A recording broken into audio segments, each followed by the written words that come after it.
All right, and welcome to another episode of the British Columbia Real Estate Podcast. Can you explain to our viewers what a cooling off period is? Oh, God. Yes, and can you elaborate on how you think this can affect the real estate market here in British Columbia, Canada? Such a hot topic right now. Needed your expertise on this. Fill us in, Jeff. Okay, the government's been talking about, well, not just the government. A lot of people in the community have been talking about what to do with our crazy real estate market. What's happening right now that we are seeing signs of it.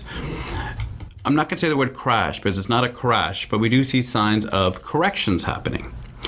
So with that being said, now to get back to the question you asked me about the cooling off period, well, what they're proposing is giving the buyers time after they already submitted an offer and a subject-free offer even. Mm-hmm. They're giving them time to rescind or do their fact-finding, or if they're double-minded, to give them a chance to back out.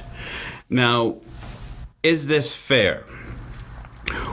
Well, we have to look at who is it fair to. This is obviously fair, beneficial to the buyer and not the seller. Now, when I say that, the reason is, let's say you're a seller and you're buying a property based on the sale of your home. Mm-hmm. Now, with this cooling off period, if it comes into effect, the seller won't know if his home is sold yet until the cooling off period's over. Now, that might delay their purchase.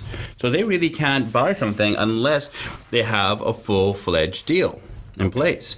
So if the buyers decide, if the cooling off period comes into effect and the buyers decide on the fourth day, I'm not sure if it's 5 days or 7 days, but let's just say for the sake of argument right now, let's just say it's 5 days. So on the fourth day, the buyer says, and they can walk away for any reason. They don't have to, it doesn't have to be financing, doesn't have to be inspection, they can just walk away. I don't want it. Yeah, they can say, I can just walk away. So now if you're depending on that sale and it didn't go through, now that means you're held up and you can't make an offer on your next place. Now, the problem that we had in this market was inventory. Now, this can actually create more problems because it can tie up the property and keep it off the market for a longer time. Mm. So, in my opinion, this is not a good play by the government, how they have it structured. So this would be benefiting the buyers in this case, it right? It would be benefiting the sole benefit to the buyer. And was there any particular reason that you think that they maybe, or why they might be thinking about implementing this? Like, where did this come from? Well, it's a really good question. Realistically, I can't get too much into it, mm-hmm. right? Because of my relationship with the board, and I'm on the government relations committee. Yeah. But why they came up with it was for the reasons we stated, because our red hot market, they felt that they needed to step in, intervene, and do something. Is this the right solution? I don't think it is.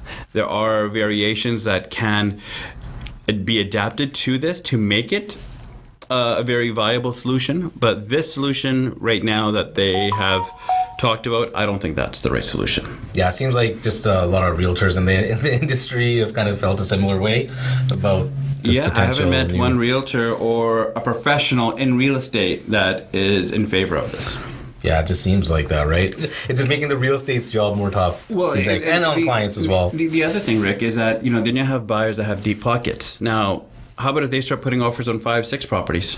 Now they're tying up more. Now, this also comes into a little bit of a legality thing, because when you write an offer, especially in British Columbia down here, the offer has to be written in good faith. Now, if someone's writing 5-6 offers, how is that good faith? Do they have money to buy 5 or 6 of these units or properties? Probably not, but they're writing on it. So, I mean, how is that being written in good faith? So that's why I think this proposal that's being brought in, or hopefully that they're trying to bring it in. Mm-hmm. I don't think it's well thought out, because, like I said, if I was a seller and I found out you being the buyer also wrote on 3 different properties, then I think I would have a case being a seller about saying that was this even a real offer. And it'd be probably kind of hard to kind of prove that too, right? To a certain extent. It's not easy. It's not easy, but these things do come out once in a while. Right, mm-hmm. But that's the main thing. Is it has to be a bona fide offer, and is it a bona fide offer if they're writing on 5-6 properties? Yeah, fair enough. Right? Especially if they have deep pockets. Maybe in strategy is, they go right on this property, Rick, and they give a nice offer. They get accepted, and then they tell their nephew or their cousin, hey, you know what? You go in as a backup, I go lower. Right? And then they tell their friend, you know what? You go to a backup, I go lower than mine. So the first one deals, the next one gets it, and he's going to fall on it, and the next one gets it. So now that tied it up for how many days. But this is what I mean. There's so many of these little kind of sneaky strategies that could be implemented on this. True, loopholes. I don't think it's a very strong thing, bro. Okay, well, let's hope they maybe don't implement it or whatever the case may be. And don't forget to subscribe to our channel and comment the words "I have subscribed" in the comment section, and I will send you out a free JC Homes hoodie. All right. Now, to our audience out there who have not received your hoodies yet, Jeff is actually to blame for that. And we've also missed a couple of episodes, and we're sorry, but I'll let Jeff elaborate on that. He was actually injured recently, and he stumbled his way in here, or limping his way into the podcast studio today, but we're able to bring this amazing episode for you guys. All right. But I'll let Jeff explain that one for you. So I love how it's my fault. Considering, where the hoodies are, you can come to the house and pick it up anytime, but it's my fault. And yes, I was recently injured quite badly. My daughter decided to jump on my knee when I was lying down, so my knee kind of went backwards. So very, very painful. But we're still in the office. We're still getting out content. We're still doing our deals. We just wrote another offer today. So, injury or no injury, pain or no pain, we're still here and going to be working. That's right. And we're glad you're somewhat healed up now. A little bit. Still a lot of pain. Excellent. Now, also, in the previous episodes, we have told you guys that Jeff was going to be having a very big announcement. And finally, for Jeff to make this big announcement to y'all, and I'll let Jeff take it away. Go ahead, Jeff. The announcement here is a lot of my friends, families, a lot of people in the industry know how serious I take real estate. We have a lot of fun with it, but it is a passion, something that really, really strikes home with me. So before I was a director of our real estate board, and a proud director, I'm a proud member of our Fraser Valley Real Estate board. This year I decided to take another step and actually run for vice president of the board. We also have one of our other strong realtor friends. He's actually running for president-elect, Mr. Narinder Bains. And we wish him the utmost luck. I'm pretty sure he'll do very, very well. I myself will be running for vice president of the board. So we're in high hopes. We see a lot of changes and positive attributes that we can actually bring to the board and to our membership, and not only to our membership.